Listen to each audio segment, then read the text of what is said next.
नमस्कार, जय हिंद साथियों। स्वागत है आप सभी का आपके अपने यूट्यूब चैनल अमन स्टडी पॉइंट में। साथियों, हाजिर हैं एक और CTET previous year question paper के साथ, जिसमें बाल विकास के प्रश्नों को देखेंगे। ये प्रश्न साथियों 18 सितंबर 2016 के जूनियर स्तर के पेपर में पूछे गए हैं। तो चलिए शुरू करते हैं वीडियो को, और वीडियो में पूरे अंत तक बने रहिएगा। तो साथियों, प्रश्न है आप सभी के स्क्रीन पर। एक शिक्षिका अपनी कक्षा में विविधता को संबोधित कर सकती है। तो यहाँ पर कुछ कथन दिए गए हैं, इसके हिसाब से हमें साथियों विकल्प का चयन करना है। ऑप्शन है यहाँ पर विभिन्नताओं को स्वीकार कर कर और उसे महत्व देकर, बच्चों की सामाजिक सांस्कृतिक पृष्ठभूमि का शिक्षा शास्त्रीय संसाधन के रूप में प्रयोग करके, विभिन्न अधिगम शैलियों को समायोजित करके, मानक निर्देश देकर और निष्पादन हेतु सर्वमान्य मानदंड निर्धारित। देखिए, निर्धारित नहीं करेंगे, ये तो ऑप्शन गलत है। यानी यहाँ पर जो तीन विकल्प हैं ये सही हैं, ए, बी और सी। ऑप्शन ए के साथ साथियों सही जवाब जाएगा। साथियों, सीटेट का एग्ज़ाम जो है आपका जनवरी में होने वाला है, और जनवरी से पहले आप लोग जितने भी प्रीवियस ईयर के क्वेश्चन पेपर हैं या तो बुक से उठा कर देख लीजिए, या फिर अगर कहीं यूट्यूब पर मिल जाए वहाँ से देख लीजिए, मगर पूरे वीडियो ज़रूर देख लीजिएगा। एग्ज़ाम के पहले अगर आप पूरे प्रीवियस ईयर का क्वेश्चन पेपर आप देख लेते हैं तो आपका बिल्कुल आराम से सीटेट क्वालिफाई हो जाएगा।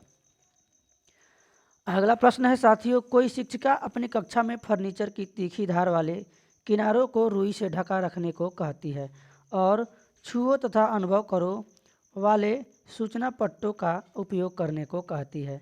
वह किस वर्ग के विशेष शिक्षार्थियों की आवश्यकता पूर्ति करने का प्रयास कर रही है? तो साथियों, इस प्रश्न का सही जवाब जाएगा ऑप्शन बी के साथ, दृष्टि विकलांग शिक्षार्थी। तो ऑप्शन बी के साथ आंसर लगाएंगे साथियों। चलेंगे अगले प्रश्न की ओर। जब आप लोग प्रीवियस ईयर का क्वेश्चन पेपर लगाएंगे तो साथियों पता चलेगा कि कितने प्रश्न हैं जो परीक्षा में कितनी बार रिपीट हुए हैं, उसी से मिलते जुलते कितने प्रश्न पूछे गए हैं। यानी जो आपका टॉपिक है, प्रश्न पूछने का तरीका है, किस प्रकार से पूछा गया है, ये आप लोगों का जो है क्लियर हो जाएगा। अगला प्रश्न है साथियों, प्रतिभाशाली बच्चों के लिए सबसे अच्छे शैक्षिक कार्यक्रम वे होते हैं जो। तो साथियों, सबसे अच्छे शैक्षिक कार्यक्रम वे होते हैं जो क्या करें, उनके चिंतन को प्रेरित कर उन्हें विविध विचारों व्यस्त रहने के अवसर देते हैं। अवसर की बात किया जाए, सहयोग की बात किया जाए, तो वहाँ पर जो है नियंत्रित नहीं करना है। नियंत्रित वाला तो नकारात्मक है, पहले ही आप उसको क्रॉस कर देंगे। तो डी के साथ आंसर जाएगा साथियों। चलेंगे अगले प्रश्न की ओर। अगला प्रश्न है आप सभी के स्क्रीन पर। विद्यालयों में विद्यार्थियों की असफलता के बारे में निम्नलिखित में से कौन सा कथन सही है? तो साथियों ऑप्शन है आप सभी के स्क्रीन पर देखेंगे। इसमें कुछ जो ऑप्शन है साथियों छूट गए हैं। इसमें ऑप्शन करके दिए गए थे 4, वो विकल्प वाला जो है छूट गया है। तो चलिए हम यहाँ पर इसको लिख लेते हैं। ऑप्शन ए है ए, बी और डी, और ऑप्शन बी है साथियों सी और डी, और एक और ऑप्शन ले लेते हैं सी, ए और बी, और डी ऑप्शन हम लोग यहाँ पर लिख लेते हैं बी और सी। तो यहाँ पर देखेंगे साथियों, विशेष जातियों और समुदायों से संबंधित विद्यार्थी असफल होते हैं क्योंकि उनमें योग्यता नहीं होती। तो ये वाला ऑप्शन साथियों गलत है। इसके बारे में यहाँ पर देखेंगे बी वाला ऑप्शन सही है, और एक सी वाला ऑप्शन है। यहाँ पर देखेंगे विद्यार्थी असफल होते हैं क्योंकि शिक्षण उस तरीके से नहीं किया जाता है या उनके लिए सार्थक हो। तो यहाँ पर साथियों सी वाला भी ऑप्शन गलत है। यहाँ पर बी और डी ऑप्शन सही होगा। बी और डी यानी ऑप्शन ए इस प्रश्न का साथियों सही जवाब होगा। चलेंगे साथियों अगले प्रश्न की ओर। दो विद्यार्थी एक ही अवतरण को पढ़ते हैं और फिर इसके बिल्कुल भिन्न अर्थ लगाते हैं, उनके बारे में निम्नलिखित में से क्या सत्य है? तो यहाँ पर साथियों उनके बारे में यहाँ पर जो है संभव है, क्योंकि व्यक्ति के अधिगम को विविध कारण विभिन्न विधियों से प्रभावित करते हैं। ऑप्शन डी साथियों इस प्रश्न का जो है सही जवाब होगा। चलेंगे अगले प्रश्न की ओर। राष्ट्रीय पाठ्यचर्या की रूपरेखा 2005 के अनुसार अधिगम अपने स्वभाव में रिक्त स्थान और रिक्त स्थान है। तो साथियों इसका सही जवाब होगा सक्रिय और सरल है। यहाँ पर ऑप्शन ए इस प्रश्न का सही जवाब होगा। चलेंगे अगले प्रश्न की ओर। वीडियो आप लोग एक बार अपने मित्रों, साथियों, दोस्तों में शेयर कर दीजिएगा जो सीटेट की तैयारी कर रहे हैं। विद्यार्थियों को स्वतंत्र रूप से चिंतन करने तथा प्रभावी शिक्षार्थी बनने में सक्षम बनाने हेतु शिक्षक के लिए क्या महत्वपूर्ण है। तो साथियों शिक्षक के लिए महत्वपूर्ण है एक संगठित तरीके से जानकारी को प्रस्तुत करना ताकि पुनः स्मरण करने में सरल हो। ऑप्शन ए साथियों इस प्रश्न का सही जवाब होगा। चलेंगे अगले प्रश्न की ओर। यदि कोई शिक्षिका चाहे कि उसके विद्यार्थी समस्या समाधान कौशल प्राप्त कर लें तो विद्यार्थी को ऐसे क्रियाकलापों में लगाना चाहिए जिनमें हो, यानी किस प्रकार की क्रियाकलापों में लगाना चाहिए। तो साथियों उसको लगाना चाहिए पूछना, तर्क करना और निर्णय लेना। ऑप्शन ए इस प्रश्न का सही जवाब होगा। चलेंगे अगले प्रश्न की ओर। कक्षा तक पहुंचने वाली बच्चों की भोली अवधारणाओं को जानना। यहाँ पर साथियों ऑप्शन दिया गया है, बताएंगे कौन सा ऑप्शन सही होगा। तो इसका साथियों सही जवाब होगा ऑप्शन डी, शिक्षक के लिए अपने शिक्षण को अधिक सार्थक बनाने की योजना बनाने में सहायक होता है। डी ऑप्शन साथियों सही होगा। चलेंगे अगले प्रश्न की ओर। निम्नलिखित में से कौन से तत्व अधिगम को प्रभावित करते हैं। तो साथियों अधिगम को प्रभावित करते हैं ये सभी तत्व: शिक्षार्थी की परिपक्वता, शिक्षार्थी का उत्प्रेरण, शिक्षण युक्तियाँ और शिक्षार्थी का शारीरिक और संवेगात्मक स्वास्थ्य। यानी ऑप्शन बी साथियों इस प्रश्न का सही जवाब होगा।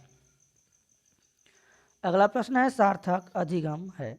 तो सार्थक अधिगम है साथियों विद्यार्थी निजी अनुभवों से ज्ञान की संरचनाओं का सक्रिय निर्माण। ऑप्शन ए इस प्रश्न का सही जवाब होगा। चलेंगे अगले प्रश्न की ओर। वीडियो का रेजुलेशन आप लोग क्वालिटी एक बार थोड़ा सा बढ़ा लीजिएगा अगर वीडियो क्लियर नहीं दिखाई दे रहा हो तो।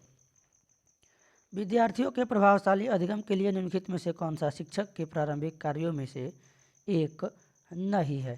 तो इसमें साथियों ऑप्शन डी, विद्यार्थियों के उच्चतर स्तर के प्रश्नों के उत्तर की अपेक्षा करना। ऑप्शन डी इस प्रश्न का साथियों सही जवाब होगा। चलेंगे अगले प्रश्न की ओर। विकास के सिद्धांतों के बारे में निम्नलिखित में से कौन सा कथन गलत है। तो यहाँ पर साथियों आपका जो ऑप्शन ए है यह गलत है। विकास एक परिणात्मक प्रक्रिया है जिसका ठीक ठाक मापन हो सकता है।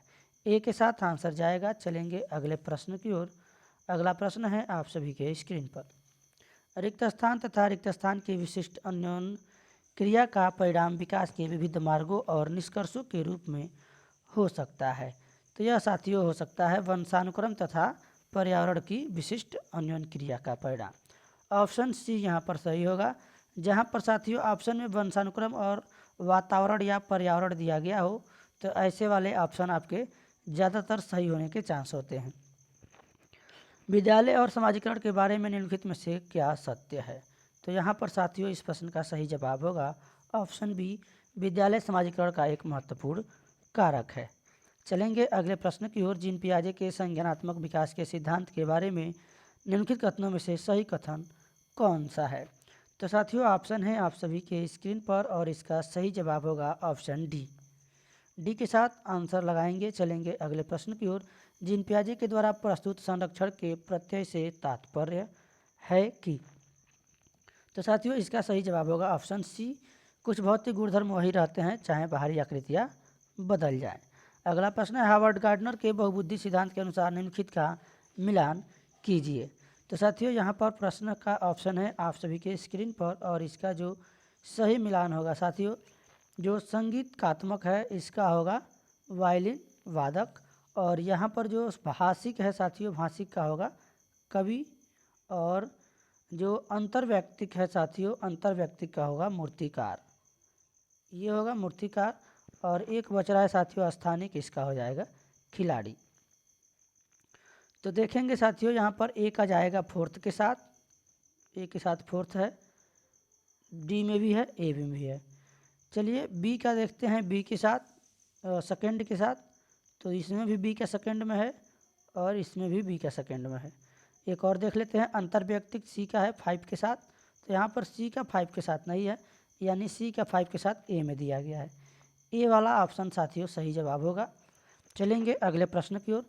लियो वाइगोत्स्की के अनुसार यहाँ पर कौन सा कथन ऑप्शन सही होगा? तो यहाँ पर साथियों देखेंगे ऑप्शन यहाँ पर दिया गया है, इसमें जो है लियो वाइगोत्स्की के अनुसार भाषिक विकास मानव चिंतन के स्वभाव को बदल देता है। ऑप्शन सी साथियों इस प्रश्न का सही जवाब होगा। अगला प्रश्न है, लॉरेंस कोहलबर्ग के नैतिक तर्क के सिद्धांत की अनेक बातों के लिए आलोचना की जाती है। इस आलोचना के संदर्भ में लिखित में से कौन सा कथन सही है? तो साथियों इस प्रश्न का जो है सही जवाब होगा आपका ऑप्शन सी। सी के साथ आंसर लगाएंगे। चलेंगे अगले प्रश्न की ओर। अगला प्रश्न है साथियों, निम्नलिखित में से कौन सा अधिगम के आकलन को उजागर करता है? ऑप्शन है आप सभी के स्क्रीन पर साथियों, और इस प्रश्न का सही जवाब होगा ऑप्शन बी। तो साथियों 21 प्रश्नों को हम लोग देख चुके हैं। वीडियो में आप लोग पूरे धैर्य के साथ बने रहिएगा। बाल केंद्रित शिक्षा शास्त्र का अर्थ है, तो बाल केंद्रित शिक्षा शास्त्र का अर्थ है साथियों बच्चों के अनुभव और उनकी आवाज़ को प्रमुखता देना, यानी ऑप्शन सी इस प्रश्न का सही जवाब होगा। निम्नलिखित में से कौन सा कथन भाषा और विचार के बारे में पियाजे और वाइगोत्स्की के दृष्टिकोण का सही वर्णन करता है? तो यहाँ पर साथियों जो इसका सही जवाब होगा आपका ऑप्शन सी होगा। यहाँ पर सी के साथ आंसर लगाएंगे। चलेंगे साथियों अगले प्रश्न की ओर। विद्यालय यात्रा पर जाने के लिए पोती को अपने पिता से बहस करते हुए देखकर दादी कहती है, तुम अच्छी लड़की की तरह आज्ञाकारी क्यों नहीं हो? तुम लड़कों की तरह व्यवहार करोगी तो तुमसे कौन शादी करेगा? यह कथन निम्नलिखित में से किसको प्रतिबिंबित करता है? तो साथियों इस प्रकार के जो प्रश्न पूछे जाते हैं आपकी परीक्षा में, कहीं भी लड़के और लड़की में यहाँ पर तुलना की गई हो तो आप वहाँ पर सीधा साथियों वहाँ पर लड़कियों और लड़कों के स्वभाव के बारे में रूढ़िबद्ध धारणा के साथ लगाएंगे। समरूपता नहीं है, ये लिंग को कह सकते हैं भेदभाव है, या फिर रूढ़िवादिता कह सकते हैं। सी वाला ऑप्शन सही होगा। अगला प्रश्न है, आकलन के बारे में निम्नलिखित कथनों में से कौन से कथन सही है? तो यहाँ पर साथियों कथन ए और सी आपके सही हैं, ए और सी, यानी ऑप्शन फर्स्ट के साथ यहाँ पर आंसर जाएगा। चलेंगे अगले प्रश्न की ओर। शिक्षा का अधिकार अधिनियम 2009 के अनुसार विशेष आवश्यकता वाले बच्चों को क्या पढ़ाना चाहिए? तो साथियों विशेष आवश्यकता वाले बच्चों को यहाँ पर पढ़ाना चाहिए समावेशी शिक्षा व्यवस्था में इस प्रावधान के साथ कि उनकी व्यक्तिगत आवश्यकताओं की पूर्ति की जा सके। तो डी ऑप्शन साथियों सही जवाब होगा। चलेंगे अगले प्रश्न की ओर। अगला प्रश्न है साथियों आप सभी के स्क्रीन पर, जिस कक्ष में विविध पृष्ठभूमि के विद्यार्थी आते हों वहाँ एक प्रभावी शिक्षक को क्या करना चाहिए? तो साथियों वहाँ पर जो शिक्षक है उसको सांस्कृतिक जानकारी की अनदेखी करेगा और एक सर्वमान्य तरीके से सभी शिक्षार्थियों के साथ व्यवहार करेगा, यानी सामान्य व्यवहार करना चाहिए, एक समान। डी के साथ आंसर जाएगा साथियों। चलेंगे अगले प्रश्न की ओर। अगला प्रश्न है आप सभी के स्क्रीन पर। थोड़ा सा आप लोग वीडियो का रेजुलेशन बढ़ा लीजिएगा, स्क्रीन को छोटा करने पर थोड़ा सा हो सकता है देखने में दिक्कत हो। निम्नलिखित विकास के सिद्धांतों का उनके सही वर्णन का से मिलान कीजिए। सिद्धांत दिया गया है, वर्णन दिया गया है। तो साथियों इसका साथियों जो आपका सही मिलान होगा देखेंगे, ए वाला ऑप्शन जो है यह फोर्थ से मिलान होगा और जो बी वाला है यह सेकेंड के साथ मिलान होगा, सिर पदाभिमुख दिशा यानी सिर से पैर का क्रम। सी वाला जो साथियों ऑप्शन है यह फर्स्ट के साथ जाएगा और जो डी वाला ऑप्शन है यह साथियों आपका डी वाला जाएगा थर्ड के साथ। तो यहाँ पर देखेंगे साथियों इसका जो सही जवाब होगा ऑप्शन ए, यहाँ पर ए के साथ आंसर लगाएंगे। चलेंगे अगले प्रश्न की ओर। संज्ञान और संवेग के बारे में निम्नलिखित कथनों में से कौन सा कथन सही है? तो यहाँ पर साथियों इस प्रश्न का जो सही जवाब होगा आपका ऑप्शन बी, संज्ञान और संवेग परस्पर जुड़े हैं और एक दूसरे को प्रभावित भी करते हैं। अगला प्रश्न है साथियों, आप सभी के स्क्रीन पर विविध शिक्षार्थियों वाली एक समावेशी कक्षा में सहयोगी अधिगम और समवयस्कों से सीखना, यहाँ पर कौन सा ऑप्शन सही होगा? तो यह जो साथियों सही जवाब होगा ऑप्शन डी, यह जो है सक्रिय रूप से प्रोत्साहित किया जाना चाहिए जिससे समवयस्कों की स्वीकार्यता बढ़े। ऑप्शन डी यहाँ पर साथियों इस प्रश्न का सही जवाब होगा। तो साथियों आज के वीडियो में बस इतना ही। वीडियो पसंद आया हो तो वीडियो को आप लोग लाइक और शेयर कर सकते हैं और चैनल को पर हमारे अगर पहली बार हैं तो चैनल को सब्सक्राइब भी कर सकते हैं इसी तरह के वीडियोज़ देखने के लिए, और बेल नोटिफिकेशन आइकन को प्रेस कर देंगे ताकि सभी नोटिफिकेशन आप सभी तक आसानी से पहुंच सकें। धन्यवाद। जय हिंद।